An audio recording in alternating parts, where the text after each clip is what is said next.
The Great Fire of London: Destruction, Rebuilding and Legacy.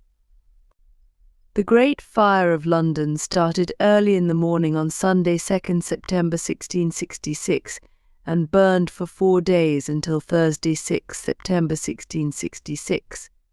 It began in the house of Thomas Fariner, a baker on Pudding Lane. Some people think a spark from the oven caused it. Others aren't sure. Thomas said the oven was put out carefully, but we can't know for sure. Despite how it started, the fire caused a lot of damage to London. In 17th century London, most buildings were made of wood and straw, so the fire spread quickly. Nearby warehouses full of things that burn easily, like oil and rope, also caught fire fast. The dry weather that year made things worse. Within a few hours, London Bridge was on fire. Over the next 4 days, the fire spread across the city, pushed by the wind. People had to leave quickly to escape the fire. A very reasonable response. They took what they could and ran. Some went to the hills, others got on boats in the River Thames. Thomas and his family probably did the same, getting out of their house and onto their neighbour's roof. Without a proper fire department, regular people and local soldiers had to fight the fire. They used leather buckets full of water and simple squirt devices. It wasn't ideal. They also used metal tools to knock down buildings to stop the fire. But the fire kept burning and destroying things. It wasn't until the third night, Tuesday, 4th September, that the fire was brought under control. The Royal Navy was called in to blow up buildings to make wider gaps in the fire. There was a big boom across the city. The wind also died down, which helped stop the fire from spreading further. By Thursday, the fire was finally out. Most of what we know about the Great Fire of London comes from the diaries of Samuel Pepys and John Evelyn, who were there when it happened. What was left of London after the fire? Not much. 1/3 of the city was destroyed. About 13,200 houses and 87 churches were burned down, along with famous places like St. Paul's Cathedral and the Royal Exchange. Surprisingly, only 6 people officially died, but many more were probably lost. After the fire, London was in bad shape. 70,000 people were homeless, and there was a lot of stealing and sickness. People set up temporary homes for the homeless and worked hard to rebuild the city. It took almost 50 years. Even though the Great Fire was a terrible tragedy, it led to some good changes in London. The city was rebuilt stronger and better to stop fires like this from happening again. Streets were made wider, and buildings were built from stronger materials like bricks and stones. London also got its first fire departments to help stop fires. The city's recovery also brought new beautiful buildings, like the redesigned St. Paul's Cathedral by the famous architect Sir Christopher Wren. He also made the monument to the Great Fire of London near Pudding Lane to remember the event. The aftermath of the Great Fire brought significant changes to London's landscape and society. As the city began to rebuild, it faced a multitude of challenges, both physical and social. The destruction of homes, businesses, and landmarks left thousands homeless and displaced, creating a pressing need for shelter and support. Temporary camps and shelters were set up to accommodate the displaced population, but resources were scarce and conditions were tough.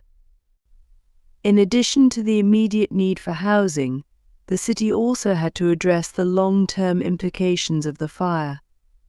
With much of its infrastructure and economy in ruins, London faced an uncertain future. However, out of the ashes of destruction emerged a renewed sense of purpose and determination. Londoners came together to rebuild their city, drawing on their resilience and ingenuity to overcome adversity. One of the most significant challenges facing London in the aftermath of the fire was the need to redesign and rebuild its urban landscape. The destruction of so many buildings presented an opportunity to reimagine the city's layout and architecture, with an emphasis on safety and resilience. Streets were widened, and buildings were constructed using more fire-resistant materials, such as brick and stone. These changes not only helped prevent future fires, but also contributed to the aesthetic and functional improvement of the city. The rebuilding effort also gave rise to a new wave of architectural innovation, as designers and builders sought to create structures that were both beautiful and practical.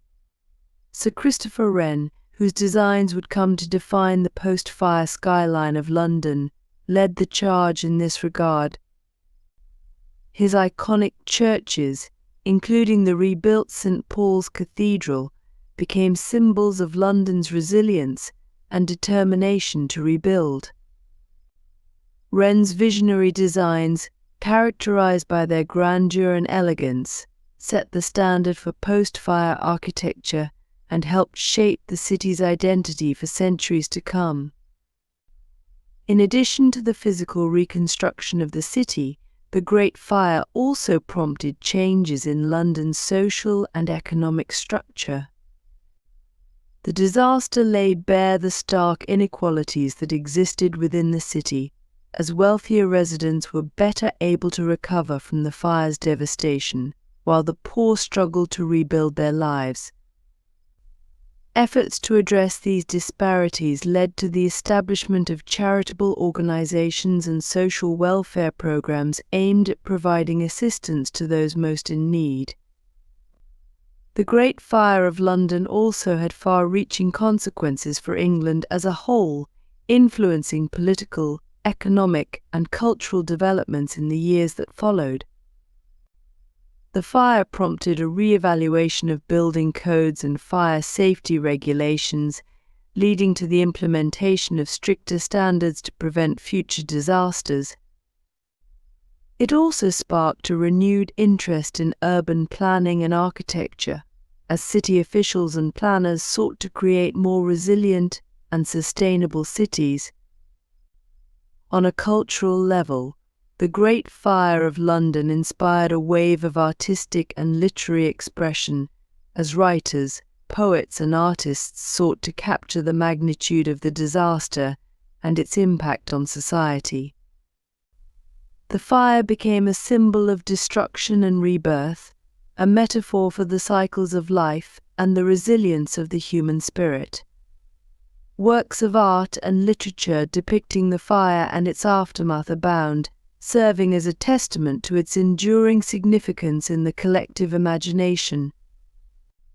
Despite the devastation wrought by the Great Fire, London emerged from the ashes stronger and more resilient than ever before.